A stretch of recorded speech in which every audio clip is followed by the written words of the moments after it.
అన్నంలోకి ఎంతో రుచికరమైన రొయ్యల కూరని ఎక్కువ మసాలాలు లేకుండా ఇంట్లోనే ఎంతో సింపుల్గా ఎలా తయారు చేసుకోవాలో ఇప్పుడు చూద్దాం. ముందుగా రొయ్యలకున్న పొట్టు తీసేసి ఉప్పేసి కడుక్కొని తర్వాత నీళ్లు కూడా పోసి నీచు వాసన లేకుండా శుభ్రంగా కడిగి తీసుకోవాలి. తర్వాత రొయ్యల్ని స్టవ్ మీద పెట్టి చిటికెడు పసుపు, ఉప్పు, కారం, 2 స్పూన్ల నూనె వేసుకొని ఉడికించుకోవాలి. ఎంత శుభ్రంగా నీరు వంచినా కూడా 2 సెకండ్స్ తర్వాత రొయ్యల్లో ఉన్న నీరంతా బయటికి ఇలా వస్తుంది. ఈ నీరు మొత్తం ఇంకిపోయి ముక్క గట్టిపడటానికి 2 నిమిషాలు టైం తీసుకుంటుంది. ఈ విధంగా రొయ్యల్లోని నీరంతా ఇంకిపోయి ముక్క ఈ విధంగా గట్టిపడుతుంది. ఈ రొయ్యల్ని కాసేపు పక్కన పెట్టుకుందాం. నిమ్మకాయ సైజులో ఉండే చింతపండులోని సగం చింతపండు తీసుకొని నానబెట్టుకుందాం. తర్వాత స్టవ్ మీద నూనె పెట్టుకొని నూనె కాగాక పోపు గింజలు వేసుకొని తర్వాత పచ్చిమిర్చి, ఉల్లిపాయ వేసుకొని కాసేపు నూనెలో మగ్గించుకోవాలి. ఎక్కువ ఉడకకూడదు.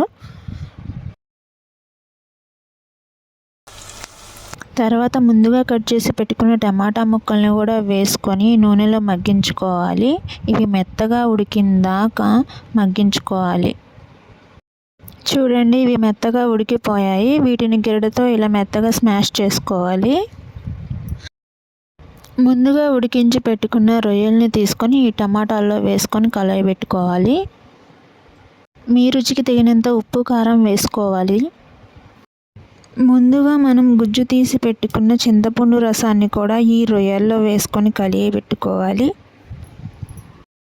తర్వాత ఈ రొయ్యల్లో కొంచెం నీళ్ళు కూడా వేసుకోవాలి. ఎక్కువ నీళ్ళు వేయకూడదండి. ఎక్కువ నీళ్ళు వేస్తే రుచి వేరుగా ఉంటుంది. తక్కువ నీళ్ళు పోసుకోవాలి.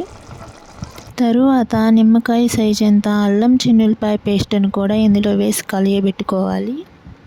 తర్వాత పులుసు మొత్తం ఎగిరి గుజ్జుగా వచ్చిన తర్వాత స్టవ్ ఆఫ్ చేసుకోవడమే.